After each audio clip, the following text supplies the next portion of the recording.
설 특집 패션 버스킹 2회째를 시작하겠습니다. 2번에서 4번까지는 같은 질문으로 보고 제가 거기에 대해서 설명을 드리도록 하겠습니다. 2번 손절, 자금 관리에 대한 것이 궁금합니다. 이렇게 사부님의 추천 손실액 1계약당 1일 한도액 그리고 자금 대비 계약수 등 알고 싶습니다. 3번 그리고 대략적인 계좌 관리법, 예를 들어 자금이 1억이면 두세 개의 계좌로 쪼개라. 3천, 3천, 3천, 비상금 1,000. 결과적으로 3천으로 매매하는 것인데 혹시라도 3천을 다 날리더라도 이번 계좌가 기다리고 있으니 매매를 계속할 수 있다.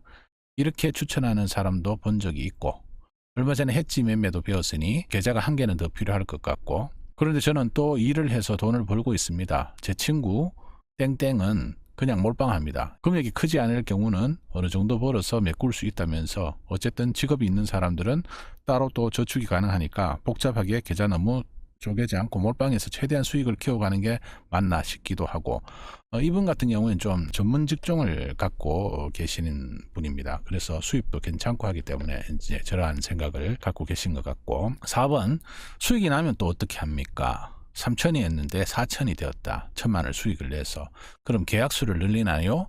인출을 하나요? 등등 여기에 대해서 이제 궁금하시다고 질문이 들어왔습니다. 자, 거기에 대해서 제가 잠깐 설명을 드릴게요. 자, 자금 관리에 대한 부분인데요. 거기에 대한 질문인데, 자, 1일 한도액이 있어요. 1일 한도액이 뭐냐면 자기가 하루 쓸 수 있는 금액, 그걸 뜻하는 거죠. 그래서 1일 한도액, 이거는 다른 말로 표현을 한다면 손실 한도액이 맞겠죠, 그죠? 하루에 어느 정도 잃어도 되느냐? 김프로가 생각하는 거는 자기 자금의 10% 정도라고 생각을 합니다. 왜 그러냐? 뭐 30% 잃어도 되고 50% 잃어도 되겠지만, 우리가 흔히 그런 이야기들 많이 하잖아요. 신법.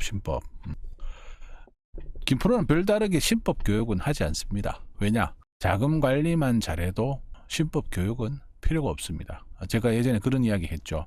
심리학 박사님이 해외 선물을 하는데 신법에 대해서 궁금하다고 김프로한테 전화가 온 적이 있었다고. 그래서 이거는 심리학을 전공을 해도 안 됩니다. 그래서 신법이라는 것은 교육을 받는다고 되는 것이 아니라 자금 관리를 잘하면 신법은 그렇게 중요한 게 아닙니다. 여러분들이 자금 관리를 잘못하고 있기 때문에 마음이 흔들리는 거예요.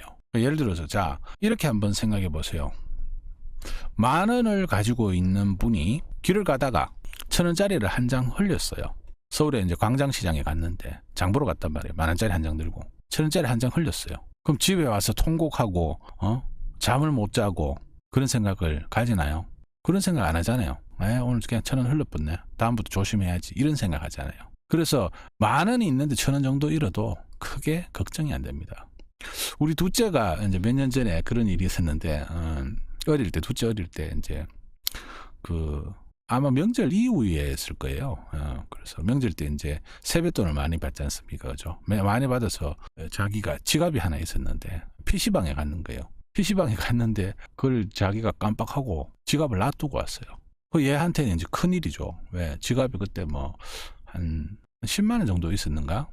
집에 일부 놔두고, 얘한테는 이게 전 재산인 거예요. 10만 원이. 그래서 이제 이거 잃어놓으니까 막 걱정이 되는 거라. 그러니까 집에 왔는데 인상이 별로 안 좋고, 그래가 물어봤지 무슨 일이냐 하니까, 안 그래도 이야기를 하더라고. PC방에서 지갑을 잃어버린 것 같다. 얼마 들어놓고 하니까 한 10만 원 정도 들어있대요. 그리고 왜 집에 놔두고 다니지, 거기 그거 넣어갖고 다닌다고 하면 빼놓으려고 했는데 깜빡하고 그랬다 하면서. 그러니까 이제 제가 PC방에 갔죠. PC방 가면 뭐 있습니까? 요즘 CCTV 다 있잖아요. 그래서 이제 보고 누가 가져갔는지 나오더라고. 그리고 이제 그 학생한테, 요즘 PC방 가면요, 애들 그 회원 등록이 다 돼 있어서 전화번호 연락처까지 PC방 주인한테 이야기하면 다 알 수가 있어요. 그래서 이제 전화번호를 받는 거는 이제 또 개인 정보가 담겨 있기 때문에 안 되고, 이제 PC방 주인한테 연락을 해달라 했죠. 그래서 지갑 잃은 애가 있는데 여기 오면, 그리고 그 이야기를 하면 안 올 수도 있잖아요. 그죠? 그래서 이제 지갑 주운 애가 PC방에 오면 우리한테 연락을 달라 했어요. 그래 하니까 하루 정도 있었는데 연락이 왔더라고. 그래 갔죠. 가니까 얘가 이제 그 지갑을 분명히 갖고 갔는데 딱 잡아떼더라고. 그래서 제가 이제 미리 이야기를 했죠. 실제 이제 거기 얘가 지갑을 가져가기는 가져갔는 것 같은데 돈을 꺼냈는지 안 꺼냈는지는 CCTV에 안 잡혔더라고요. 그래서 이제 제가 좀 넘겨짚었죠.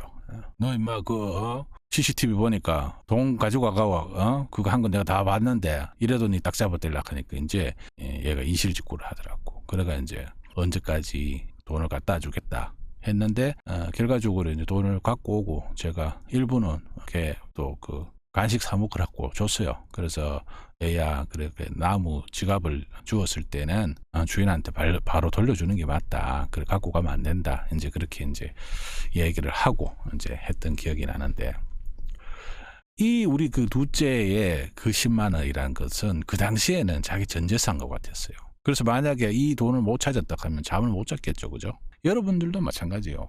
1억을 날리면 뭐 1000만 원을 날리면 100만 원을 날리면 그거는 여러분들 자기 자금의 몇 프로냐 그게 중요한 겁니다. 어떤 사람은 100만 원 있는 사람은 50만 원만 날라도 자기 자금의 50%가 날아가는 거잖아요.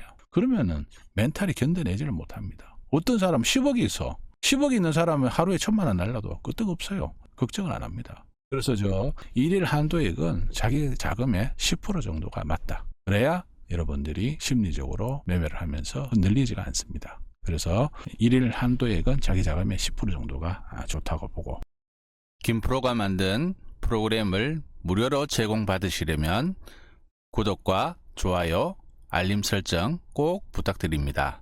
더 좋은 프로그램과 알찬 내용으로 보답하겠습니다. 감사합니다. 자, 자금 대비 계약수 몇 계약부터 하느냐. 돈이 아무리 많아도 김프로가 가진 기본적인 생각은 한 계약부터 해야 된다고 생각을 합니다. 왜냐? 한 계약부터 해서 여러분들이 수익은 안 나도 좋아요.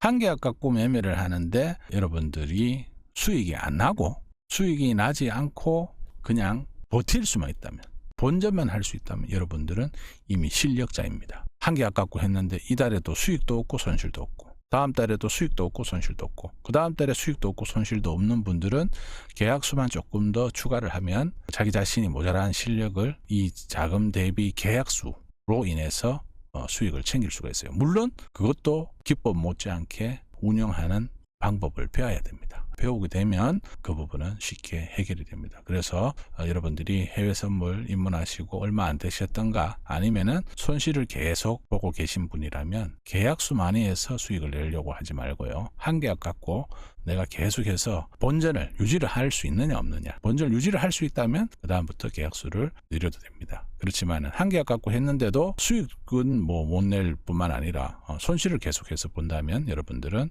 계약수를 늘리시면 안 됩니다. 계약수를 늘리게 되면요. 굉장히 이거는 리스크가 수직 상승합니다. 그래서 굉장히 위험한 거기 때문에 그런 점은 여러분들이 참고를 해주시고 세 번째로 이제 계좌관리법. 1억이 있다면 쪼갤 것인가 하나로 갈 것인가. 제 생각은 쪼개는 게 맞습니다. 아까 이야기한 대로 3등분을 쪼개서 3,300씩 쪼개도 되고 3천만 원 정도 쪼개도 되고. 왜 그러냐면은 내가 1억 갖고 했는데 그거를 몰빵을 해서 한다. 그러면 아까 이야기한 대로 전문직 종사자들은 또 돈 벌어 갖고 또 1억 모으면 안 되나 하지만은 그런 경우에는 행복한 고민이겠죠. 자, 그런데 돈은 모을지 몰라도 그 1억을 다 손실을 보게 되면 데미지가 굉장히 큽니다. 그래서 그 데미지가 굉장히 크기 때문에 실질적으로 다음에 돈이 모인다 손 치더라도 실질적으로 매매를 자신 있게 할 수가 없어요. 그래서 자기 자본이 현재 있는 자본이 1억이 있다면 3분의 1로 쪼개서 그렇게 운영을 하는 게 저는 좋다고 생각합니다. 자, 네 번째. 자, 그럼 수익이 났다. 그러면 수익이 나면 계약수를 늘려야 되나 인출을 해야 되나. 자, 여러분들이 이제 수익이 나잖아요. 그죠? 수익이 날 때 이제 조심해야 되는 게 뭐냐 하면은 3천만 원 갖고 했는데 수익이 나갖고 지금 2천을 더 벌었어. 5천만 원이 됐어. 그러면 계약수 늘리는 게 안 맞나 이렇게 생각하는데 절대 그렇게 하시면 안 됩니다. 3천만 원 갖고 했는데 수익이 2천만 원이 났다.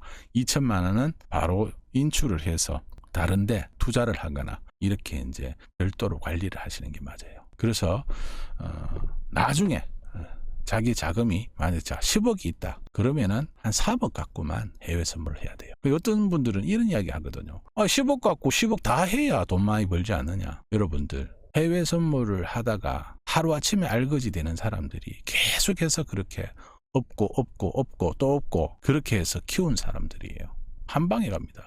저도 이제 사업을 해봤지만은 나름대로 사업에 정의를 해봤어요. 사업은 뭐냐? 한도 없는 짤짤이다. 무슨 이야기냐면 20대 때에 자기가 독립을 해서 조그마한 회사를 하나 차렸어요. 성공을 했어요. 그래서 또 법인을 만들었어. 그걸 또 키웠어. 더 큰 회사를 키웠어. 그렇게 하다가 평생 번 돈을 거기다가 마지막 회사에 다 투입을 했는데 그 회사가 잘못되면 어떻게 됩니까? 한꺼번에 날아가는 거예요. 그거만큼 위험한 게 없습니다. 저는 그런 거 주위에서 수도 없이 봤습니다. 새우 장사를 했어요. 새우, 냉동새우. 냉동새우를 해갖고 조금 키워갖고 처음에 창고 100평짜리 하다가 그 다음에 200평짜리 하다가 500평짜리 하다가 1000평짜리 하다가 창고만 5000평짜리 하다가 이 사람이 돈 엄청나게 많이 벌었어. 그럼 뭐를 했느냐? 이제 새우가 질리는 거라. 킹크랩을 했어. 자, 킹크랩 회가 자기 평생 벌었는 거를 거기다가 다 투입을 했는데 어느 날 해상에서 배가 해적선에게 납치됐어. 하루아침 망하는 거예요. 평생 냉동새우 해갖고 돈 벌었는 거 킹크랩 사업회가 크게 한 방 가버린다니요. 여러분들 주위에 그런 거 많이 안 보십니까? 그래서 부자들의 공통된 특징이 뭐냐면 사업하시는 분들은요. 사업해서 수익이 나면 땅에 묻어요. 부동산에. 제 아는 분들은 대부분 그렇더라고. 사업해서 사업을 키운 분들은 결국에는 나중에 망해요. 그런데 사업해서 다른 자금을 부동산이나 다른 쪽에 분산 투자를 한 분들은 사업이 조금 힘들더라도 다른 쪽에서 또 돈이 벌리니까 끝까지 살아남더라는 이야기. 그래서 수익이 날 때 여러분들이 계약수를 늘리잖아요. 그러면은 한 방에 갑니다. 저는 그런 거 엄청나게 많이 봤어요. 제가 제 제자 중에 한 분이 한 계약 갖고 했어요. 수익을 잘 내요. 또 2계약 갔단 말이에요. 또 수익 잘 내. 이제 3계약에서 그 고비를 못 넣은 거예요. 그래서 여러분들 이런 생각을 하잖아요. 와, 오늘 한 계약 갖고 100만 원 벌었는데 이거 10계약 갔으면 오늘 1000만 원 벌었을 건데 절대 안 그렇습니다. 여러분 10계약 가면 마이너스 1000만 원이 날 수도 있는 거예요. 우리가 산술적으로 그렇게 계산하는 거와 같이 선불은 그렇게 결과값이 안 나옵니다. 그래서 계약수를 늘리는 방법보다는요. 저는 제 개인적으로 생각할 때 자기 지금 현재 포지션을 계속해서 유지시켜주면 그게 오히려 길고 오래가는 방법입니다. 왜냐? 현재 그 포지션이 자기한테 맞으니까 수익이 나는 거거든요. 그래서 계좌관리법이라든가 자금 대비 계약수라든가 이거를 여러분들이 최소 2, 3년 이상은 유지를 하고 가시는 게 맞습니다. 왜냐? 벌리잖아요. 플러스잖아요. 여러분들 복리의 마술을 아시잖아요. 그래서 돈이 벌리면요 계속 물론 거기에서 복리를 다 하면은 여러분들 뭐 해야 됩니까? 계속 해선에다가 돈을 때려 박아야 되죠. 그죠? 그러면 시대가 느리니까 돈도 엄청나게 벌리겠지만은 그거는 현실적으로 그렇게 되지 않습니다. 해선에서는 복리의 마술은 통하지 않습니다. 그래서 있는 것 갖고 계속해서 잘 유지를 시키는 게 굉장히 중요합니다. 김프로도 처음에 한 계약에서 2계약 늘릴 때 엄청난 시행착오를 많이 겪었어요. 몇 개월이 걸렸습니다. 그래서 그게 쉬운 일이 아닙니다. 그래서 수익이 날 때는 돈을 인출을 하십시오. 인출을 해서 다른 데 제껴놓고. 왜? 이 자금 갖고 계속해서 수익이 나는데 뭔 걱정하십니까? 당신의 나이가 젊으거든. 계약수 늘리는 것보다. 나는 지금 30대 중반이라. 그럼 50대인 사람보다 할 날이 더 많잖아요. 그게 자기가 가지고 있는 무기예요. 1편에서 무기 배웠잖아요. 그죠? 내 젊음. 나는 20대다 30대다. 김프로는 50대인데 20대 30대인 사람은 부러울 게 없는 거예요. 왜? 지금부터 수익이 난다면 남들보다 몇십 년 더 수익을 낼 수 있는 기간이 남아있잖아요. 그래서 그런 게 여러분들이 무기이기 때문에 절대 그렇게 조급한 마음 가지지 마시고 자기가 정말 지금 현재 하고 있는 게 안정화되면 그때 6개월, 1년 지나서 조금씩 이렇게 늘리는 방법은 괜찮지만 급격하게 늘릴 때는 결국에는 그때까지 벌었는 거 다 까먹습니다. 저는 그런 제자들도 제가 많이 봐왔고 절대 그 부분은 여러분들이 조심을 하셔야 되는 부분이라고 생각합니다.